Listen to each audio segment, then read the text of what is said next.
कौशिकमथ प्राचार्य परम्परीं श्रीमल्लक्ष्मण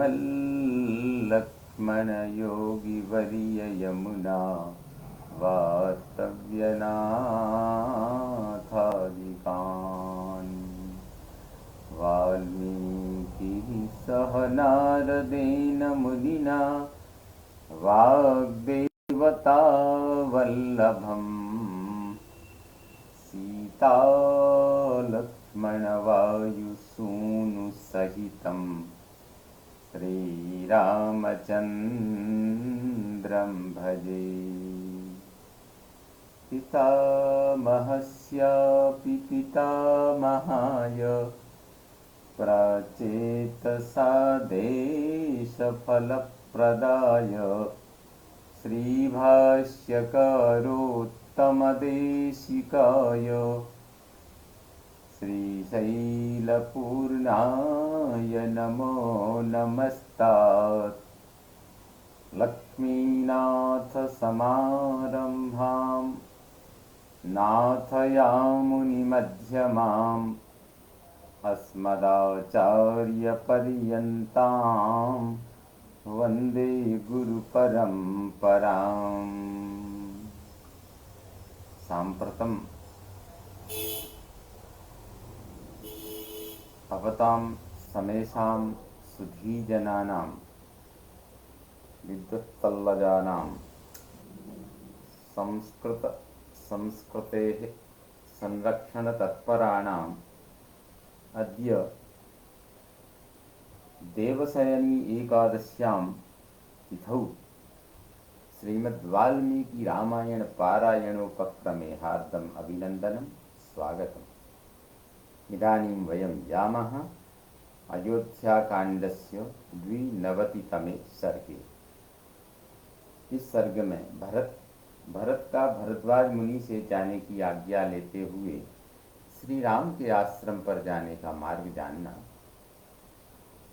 और मुनि को अपनी माताओं का परिचय देकर वहां से चित्रकूट के लिए सेना सहित प्रस्थान करना, यह सब वर्णन इस सर्ग में है।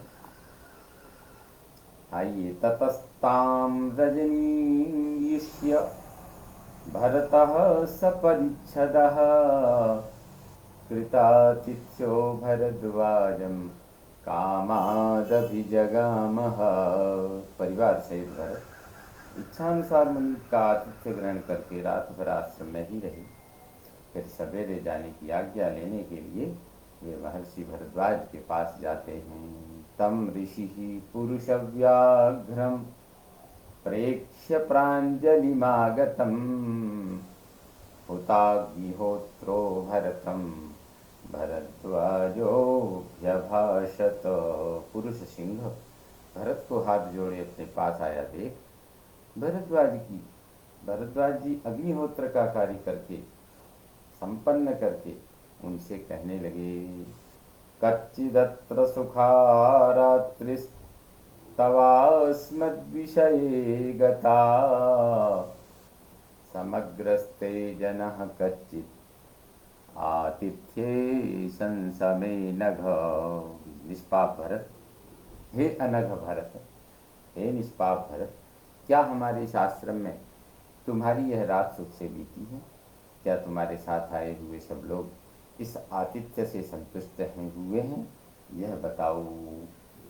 तमुवाचाञ्जलिं कृत्वा भरतो विप्रणम्य च आश्रमादुपनिष्क्रान्तं ऋषिमुत्तमतेजसम्। तब भरत ने आश्रम से बाहर निकले हुए उन उत्तम तेजस्वी महर्षि को प्रणाम करके उनसे हाथ जोड़कर कहा, सुखोषितोऽस्मि भगवन् समग्र बलवाहनः बलवत्तर्पितश्चाहं बलवान भगवन् स्वया। भगवन, मैं संपूर्ण सेना और सवारी के साथ यहाँ सुखपूर्वक रहा हूँ तथा सैनिकों सहित मुझे पूर्ण रूप से तृप्त किया गया है। अपेतक्लमसन्तापाः सुभिक्षा सुप्रतिश्रयाः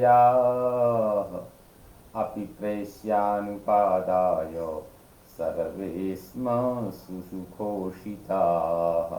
सेवकों सहित हम सब लोग ग्लानि और संताप से रहित हो उत्तम अन्नपान ग्रहण करके सुंदर गृहों का आश्रय ले बड़े सुख से यहाँ रात भर रहे हैं।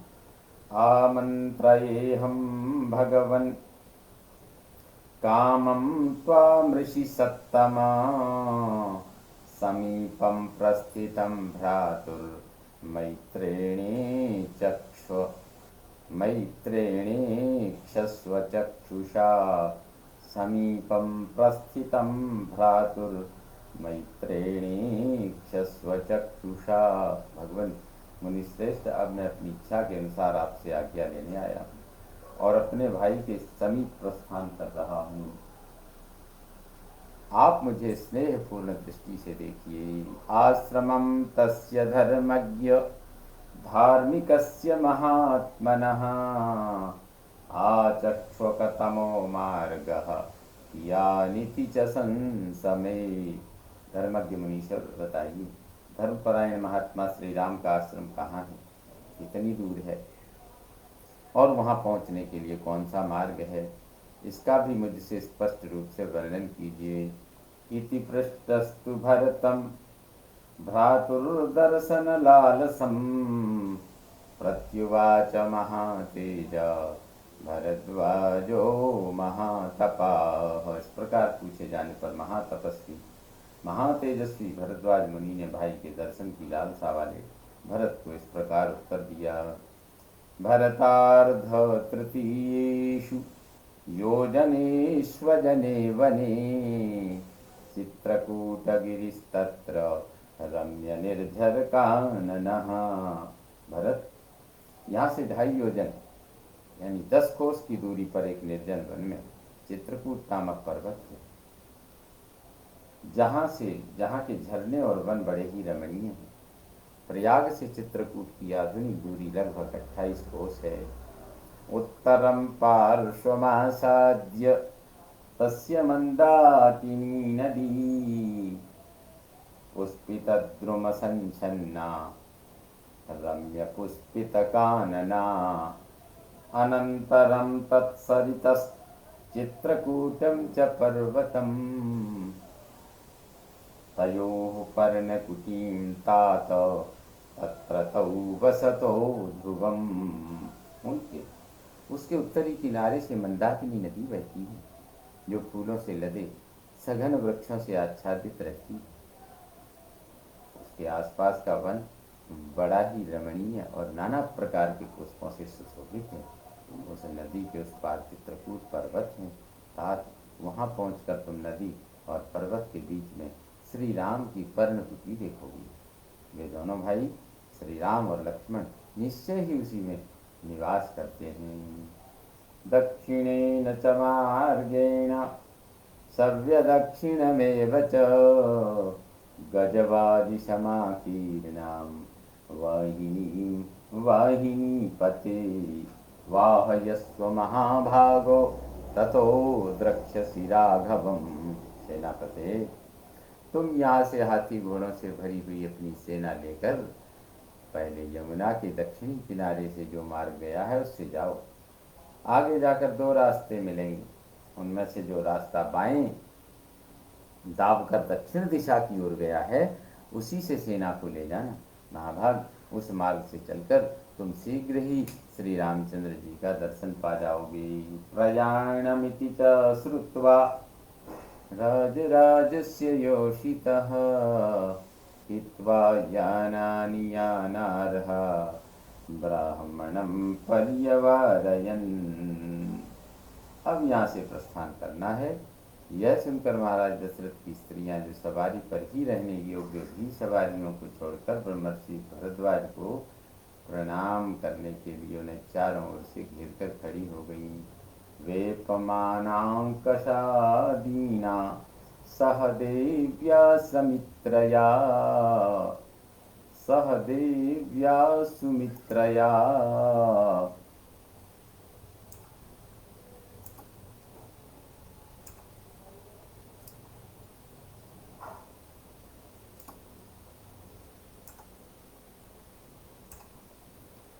वेपमानाकशादीना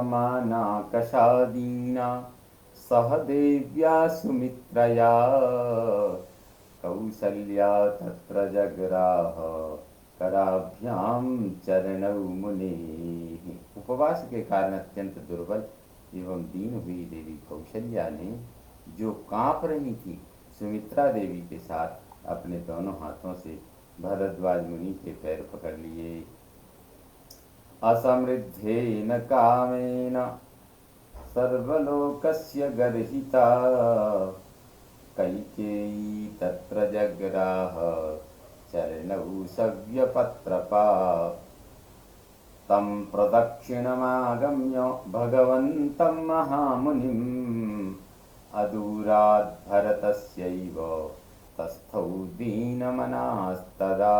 तत्पश्चात जो अपनी असफल कामना के कारण सब लोगों के लिए निंदित हो गई थी, उस कैकेयी ने लज्जित होकर वहां मुनि के चरणों का स्पर्श किया और उन महामुनि भगवान भरद्वाज की परिक्रमा करके वह दीन चित्त हो उस समय भरत के ही पास आकर खड़ी हो गई। तत्र पप्रच्छ भरतम भरद्वाजो महामुनिः विशेषं ज्ञातुमिच्छामि मातृणाम तव राघव। तब महामुनि भरद्वाज ने महाभारत से पूछा, रघुनंदन, तुम्हारी माताओं का विशेष परिचय क्या है, यह मैं जानना चाहता हूँ। एवमुक्तस्तु भरतो भरद्वाजेन धार्मिकः उवाच प्राञ्जलिर्भूत्वा वाक्यं वचनकोविदः।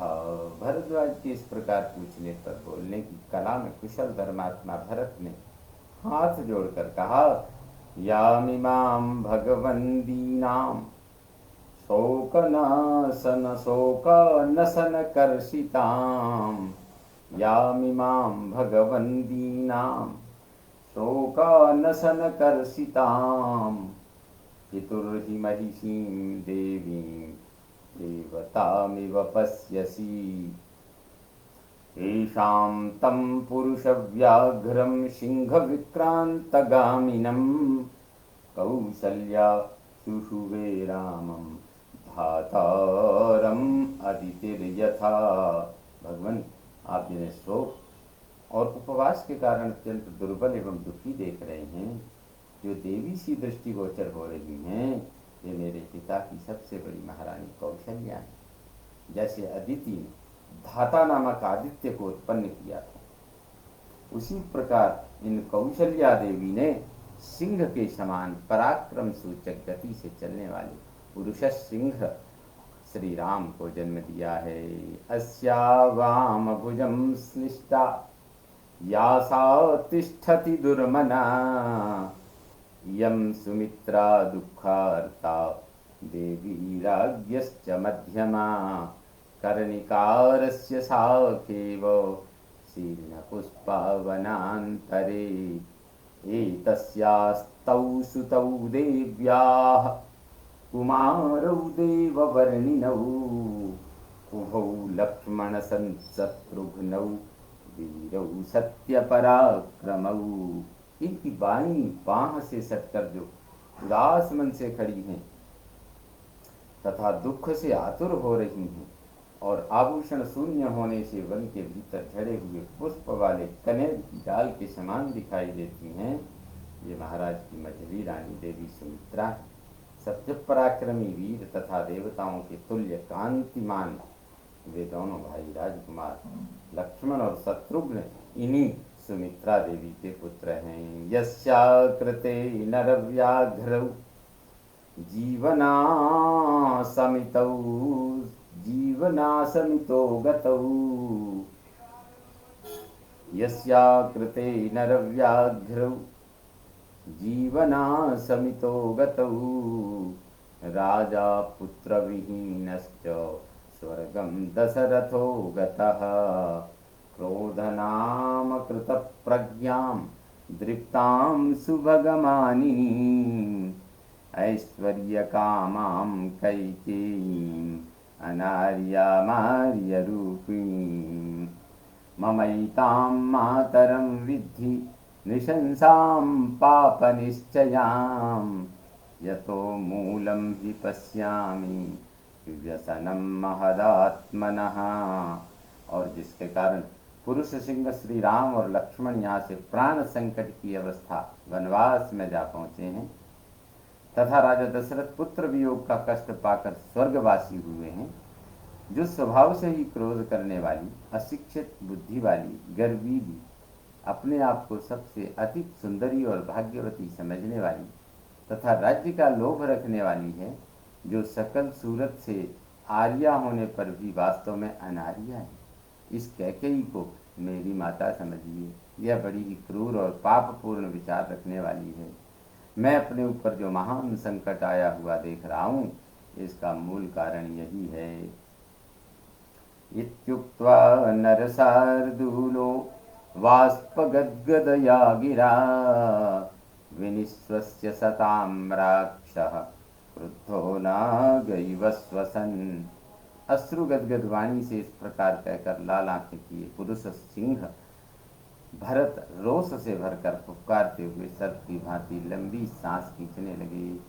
भरद्वाजो महर्षिस्तम ब्रुवन्तं भरतं तदा प्रत्युवाच महाबुद्धिरिदं वचनमर्थवेत्। उस समय ऐसी बातें कहते हुए भरत से श्री राम अवतार के प्रयोजन को जानने वाले महाबुद्धिमान महर्षि भरद्वाज ने उनसे यह बात कही। न दोषेणावगंतव्या कैकेयी भरतत्वया राम प्रव्राजनं चेतत् सुखोदरकं भविष्यति। भरत, तुम कैकेयी के प्रति दोष दृष्टि ना करो। श्री राम का यह वनवास भविष्य में बड़ा ही सुखद होगा। देवानां दानवानां च ऋषीणां भावितात्मनां हितमेव भविष्यति राम प्रव्राजनादिह। श्री राम के वन में जाने से देवताओं, दानवों तथा परमात्मा का चिंतन करने वाले महर्षियों का इस जगत में हित ही होने वाला है। अभिवाद्य तु संसिद्धः कृत्वा चैनं प्रदक्षिणम् आमन्त्र्य भरतः सैन्यं युध्यतामिति चाब्रवीत्। श्री राम का पता जानकर और मुनि का आशीर्वाद पाकर कृतकृत्य हुए भरत ने मुनि को मस्तक झुका उनकी प्रदक्षिणा करके जाने की आज्ञा ले सेना को कूच के लिए तैयार होने का आदेश दिया। ततो वाजिरथान् युक्त्वा दिव्यान् हेम विभूषितान् अध्यारोहत् प्रयाणार्थं बहुविधो जनः। तदनंतर अनेक प्रकार की वेशभूषा वाले लोग बहुत से दिव्य घोड़ों और दिव्य रथों को, जो सुवर्ण से विभूषित थे, जोतकर यात्रा के लिए उन पर सवार हुए। गजकन्या गजाश्चैव हेमकक्षा पताकिनः जीमूता इव घर्मान्ते सघोषा संप्रतस्थिरे। बहुत सी हथनियाँ और हाथी जो सुनहरे रस्सों से कसे गए थे और जिनके ऊपर पताकाएं फहरा रही थी, वर्षा काल के गरजते हुए मेघों के समान घंटा नाद करते हुए वहां से प्रस्थित हुए। विविधान्यपि यानानि महान्ति च लघूनि च प्रययुः सुमहारहाणि पादैरपि पदातयः। नाना प्रकार के छोटे बड़े बहुमूल्य वाहनों पर सवार हो उनके अधिकारी चले और पैदल सैनिक अपने पैरों से ही यात्रा करने लगे। अथ यान प्रवेकैस्तु कौसल्या प्रमुखा स्त्रियः रामदर्शनकाङ्क्षिण्यः प्रययुर्मुदितास्तदा। तत्पश्चात कौशल्या आदि रानियां सवारियों पर बैठकर श्री रामचंद्र जी के दर्शन की अभिलाषा से प्रसन्नता पूर्वक चली। चंद्रार्क तरुणाभासां नियुक्तां शिबिकां शुभां आस्थाय प्रययौ श्रीमान भरतः सपरिच्छदः। इसी प्रकार श्रीमान भरत नवोदित चंद्रमा और सूर्य के समान कांतिमती शिविका में बैठकर आवश्यक सामग्रियों के साथ प्रस्थित हुए। उस शिविका को कहारों ने अपने कंधों पर उठा रखा था। सा प्रयाता महासेना गजवादि समाकुला दक्षिणां दिशमावृत्य महामेघैवोत्थितः। हाथी घोड़ों से भरी हुई वह विशाल वाहिनी दक्षिण दिशा को घेर कर उमड़ी हुई महामेघों की घटा के समान चल पड़ी। वनानि च व्यतिक्रम्य जुष्टानि मृगपक्षिभिः गंगायाः परवेलायां गिरिस्वथ नदीष्वपि। गंगा के उस पार पर्वतों तथा नदियों के निकटवर्ती वनों को जो मृगों और पक्षियों से सेवित थे लांग कर वह आगे बढ़ गई। सा संप्रहृष्ट द्वीपवाजियूथा वित्राशयन्ती मृगपक्षि संघान महद्वनं तत्प्रविगाहमाना रराजसेना भरतस्य तत्र। उस सेना के हाथी और घोड़ों के समुदाय बड़े प्रसन्न थे। जंगल के मृगों और पक्षी समूहों को भयभीत करती हुई भरत की वह सेना उस विशाल वन में प्रवेश करके वहां बड़ी शोभा पा रही थी। इत्यादि से श्रीमद् रामायणे वाल्मीकि आदिकाव्ये अयोध्याकाण्डे 92तमः सर्गः सम्पूर्णतां याति। ॐ पूर्णमदः पूर्णमिदं पूर्णात् पूर्णमुदच्यते पूर्णस्य पूर्णमादाय पूर्णमेवावशिष्यते। ॐ शान्ति शान्ति शान्तिः। सर्वे भवन्तु सुखिनः सर्वे सन्तु निरामयाः सर्वे भद्राणि पश्यन्तु मा कश्चित् दुःखभाग् भवेत्। ॐ शान्तिः शान्तिः शान्तिः। आज देवसैनी एकादशी है, इसलिए देवान् नौमि मुदा नित्यं जीवानां हितकारिणः संस्कृतस्य विकासाय एकादश्यां विशेषतः सभी देवों को परात्पर परब्रह्म परमात्मा को नमन करते हुए आज का ये पारायण संपन्न होता है। आप सभी को एकादशी हरिशयनी एकादशी की बहुत बहुत शुभकामनाएं।